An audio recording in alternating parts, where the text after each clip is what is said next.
To get Titania herself, you have to complete the Silver Grove quest. Now, the quest you get by going into a relay, speaking to the new local woman who gives you it, and then there is a lot of plant scanning involved in this. But it's a pretty decent quest nonetheless. But you have to complete the quest to actually get the parts to build her. The parts are the reward for each segment of the quest. There is also buying it with platinum, which is 275 platinum. To build her, you will need at least 2 tellurium, one for the chassis, one for the system, 2,200 cryotic, which is going to be a pain, 1 control module, 800, okay, 800 plastid could also be problematic, 3,000 ferrites, 900 rubido over here, you got 2 neurodes, 700 circuits, 2,500 polymer bundle, 1,500 alloy plates for the neuroptics. That's not that much. It's the 3 nitin extract that could be problematic. The tellurium, of course, coming from Uranus, because it's underwater for some reason, or any Arcwing mission in space. There she is. She does levitate if you change her animation style. The noble or the agile one both levitate. The standard one doesn't, so you do have to change that if you do want to get her to levitate like this. But it's weird because she doesn't levitate when running round. But the reason she levitates is she's got a built-in arc wing that comes from the Razor Wing. Not Arc Wing, Razor Wing. Looking forward to trying that ability out. She does come with 2 polarities. You've got a D and a V. You've also got a V on the aura, which if you put steel charge in will give you 18 extra points over the standard 4. And when it comes to her stats, she's basically got 100 health, 100 power, 100 shield, 65 armor, which does put her down there with the weaker frames, but not as weak as the weakest frames, just the average frame, you know, Excalibur style armor. Her passive is also really weird because you leave these sparkly things on the floor, and basically what it does is it allows other players to have increased bullet jump maneuverability when they jump out of it. So it's useful for others, not for her. Our first ability can be useful at times. It's affected by range and duration, and it will basically make enemies float away.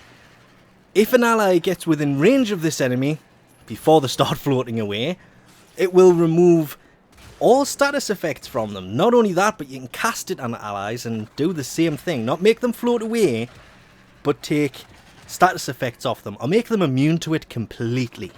Her second ability is basically called Tribute, and what you do is you pull one of 4 buffs out of an enemy, and the first one here is from ranged enemies, and it's called Dust, and what this does is it reduces the accuracy of enemies within a certain range. Another one being Thorns, which is going to be a pain. This one comes from melee only enemies, and what it does is it will reflect damage back. Up to 25% of the damage will be reflected back. So eventually he will be able to kill himself if I just sit here. Entangled is basically pulled from heavy units. Any heavy unit. I'm quickly going to kill off this guy because he is going to be a pain. And what this one does is it will reduce the movement speed of nearby enemies within range. And lastly, from summoned enemies such as the Hayaka here, is Full Moon, and this will add 15% extra damage to whatever companion you happen to have equipped at the time.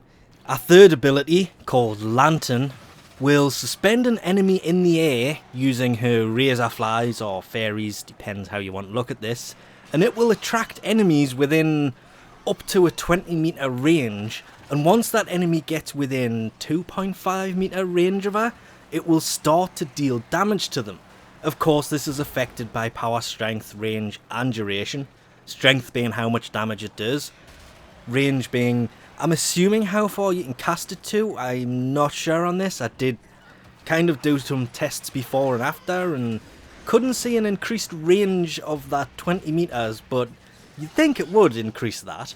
And duration being how long they'll suspend there for. Plus, you can kind of bounce them around to move them into other enemies to get those enemies attracted to it. And it's like a decoy, but better. And lastly is Razor Wing, her own little personal Arcwing. She shrinks down to fairy size, pulls out the Daiwata, which is her own melee weapon, which its strength is affected by melee mods such as point strike, elemental damage, crit damage, attack speed mods will affect the actual damage of this, and also the Dex Pixia, which is a dual wielding weapon for... kind of wish this was an Arcwing weapon because it's actually really effective, but it's affected by rifle and shotgun mods such as serration and point blank base damage mods, multi-shot, crit, punch through. Not sure if the elemental stuff works on this. I have tried it, but I haven't seen it take effect. But with her own personal weapons that you can only get in Razor Wing, she basically becomes quite lethal.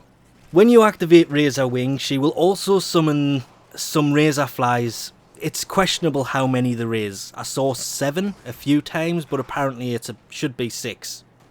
So, not sure how many it is. But these things, these little butterflies, these little Razor Flies, whatever you want to call them, will fly around attacking enemies. And this is great because it distracts nearby enemies, but their damage is not affected by power strength, which is kind of weird. But that's fine because them distracting the enemies is great because you can either sit there and actually watch them, or you can actually shoot the thing they're attacking because they won't be attacking you while these things are kind of flying around attacking enemies. Biggest downside to Razor Wing, of course, being the fact that you cannot interact with objects, doors, lockers. You can pick up items, but I'm not sure about containers. I don't know if you can smash them open or not, but I know you can't use terminals and you can't open doors and you can't activate mobile defense stuff because you can't carry the little suitcase thing, and never know what that thing's called. You can't carry that round with you, which is a huge downside to Razor Wing. And of course, Razor Wing is the biggest problem when it comes on how to set her up, because you basically need range and duration for her first ability, Spellbind. Tribute is based on buffs, so I don't think that really matters much. Lantern, being the third ability, is power, strength, range and duration, but Razor Wing takes its strength and other stuff from rifle mods and shotgun mods for the Dex Pixia, and melee mods for the Daiwata, which is how she deals damage. So you want efficiency for Razor Wing to stay in that ability for as long as possible. So setting a frame up for range, duration, power strength and efficiency can be problematic for keeping health and shield mods on there, considering she only has 65 armor. 4, maybe 5 former should give you the chance to put pretty much any build in, and having the 3 tabs you can swap between them, but considering she only has 65 armor, I was kind of impressed as to how well she actually held up, but using her on the sortie didn't really end that well because she will still go down pretty quickly.